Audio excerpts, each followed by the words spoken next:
Good afternoon. My name is Christopher Apfelbach, and I'm here to talk to you today about Tessa, a novel MATLAB program for automated tessitura analysis. To give you a bit of background about tessitura, tessitura is a concept that has been present in vocal pedagogy and singing for centuries.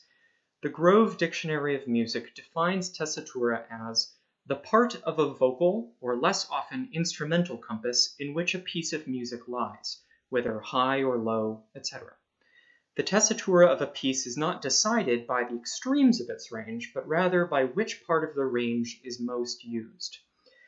An alternative definition for the purposes of this presentation might be that tessitura represents a piece's habitual pitch, loudness, or dramatic range.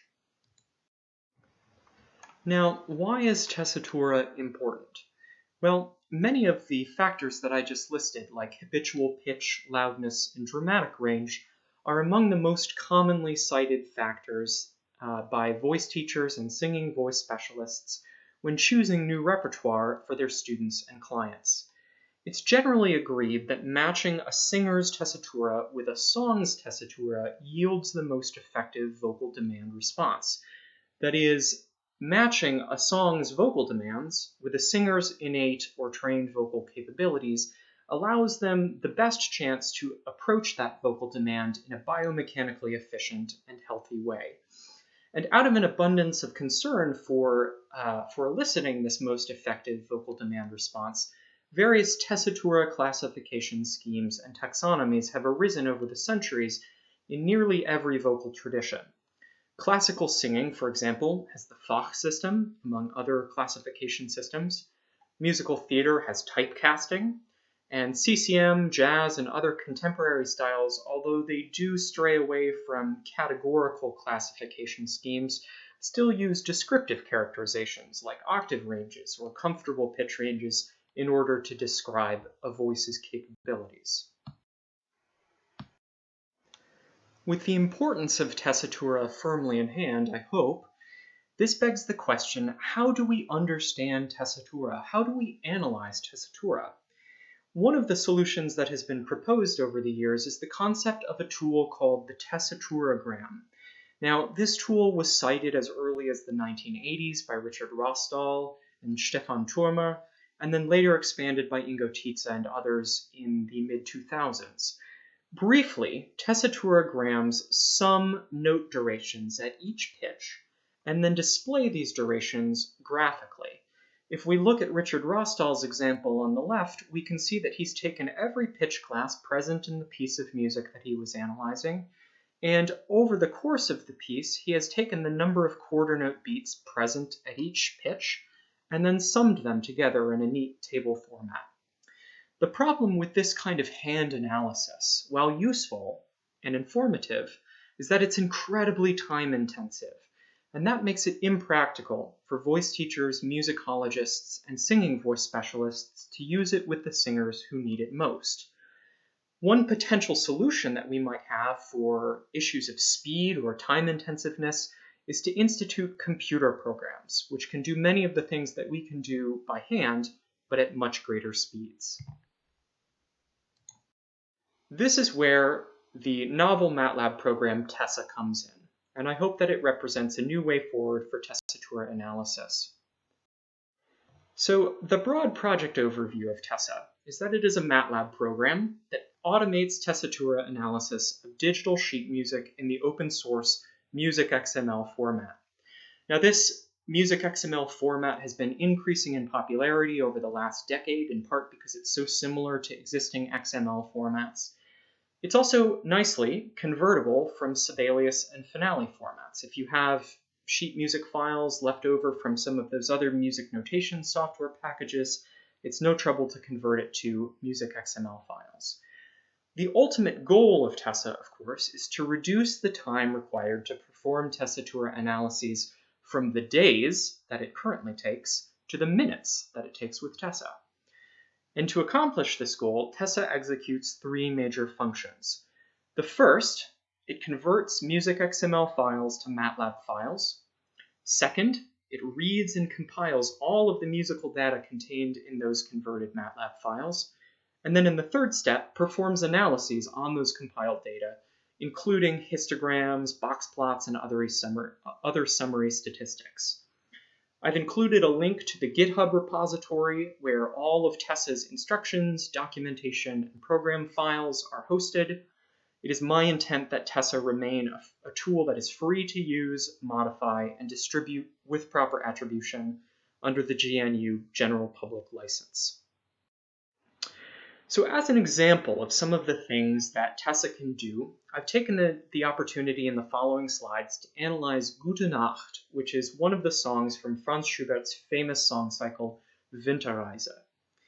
Now, tessiturograms are, in essence, histograms. They're meant to count up the durations of all pitch classes present in a piece. And Tessa can do this as well. This was the very first piece of functionality that I added to it. Tessa calculates note durations using user-specified tempo markings, and then sums up these durations in seconds at each fundamental frequency. If you'd prefer to analyze pieces by subdivision or rhythmic beat rather than by second, those options are available in the program as well. Now, histogram analysis already reveals some interesting features of this piece, notably that 440 Hz and 587 Hz are the most common fundamental frequencies in the piece. But something's missing. We're still missing something. We can go further. And so to facilitate this going further, I also implemented box plot analysis in Tessa. Now, box plots are much better equipped to handle visual representations of some of the descriptive statistics involved in datasets. Things like mean values, median values, interquartile ranges, things like that. And so we can see as we look at the box plot to the right that in this particular graph of Gute Nacht, Tessa has arranged blue as the interquartile range of the piece, red as the median, and green as the mean. And so now we're really drilling down to some concrete information about tessitura. We can see that 50% of all phonation occurs between 370 Hz, that's F-sharp 4, and 587 Hz, that's D5.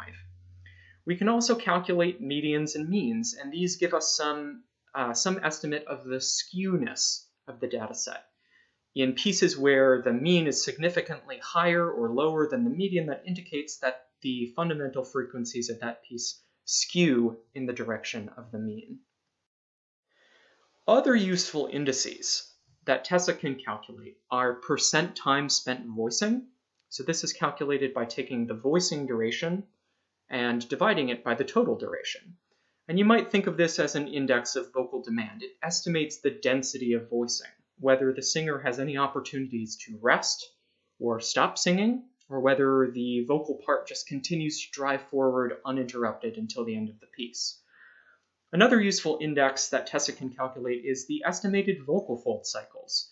So these vocal fold cycles will obviously be less accurate than things like accelerometry, laryngeal accelerometry, but they're still useful as an estimate. These are based on fundamental frequency and duration values, and they provide another useful index of vocal demand. So finally, putting it all together, I conducted a long-form analysis of the entirety of Schubert's song cycle Winterreise. This song cycle is 24 songs long and would likely take days to weeks to analyze by hand. With Tessa, I completed the analysis of all 24 of these pieces in under an hour and created these box plots to visualize that data. Again, the analysis, this long-form analysis of Winterreise is available at the same GitHub repository where all of the program files and documentation are hosted, and I do hope that you'll go and take a look at the very interesting results there. My hope is that Tessa can make tessitura analysis a staple of vocal pedagogy and rehab. So I'd like to acknowledge before we wrap up Dr. Hendrik Reimann for his MATLAB code troubleshooting, Dr. Kitty Vertolini for her mentorship, advising, and editorial revisions, and the University of Delaware Department of Communication Sciences and Disorders. Thank you to you all. And thank you, everybody, for listening. We are here at the finish line. I have posted the link for the GitHub repository. Thank you all for your attention, and I hope you have a wonderful day.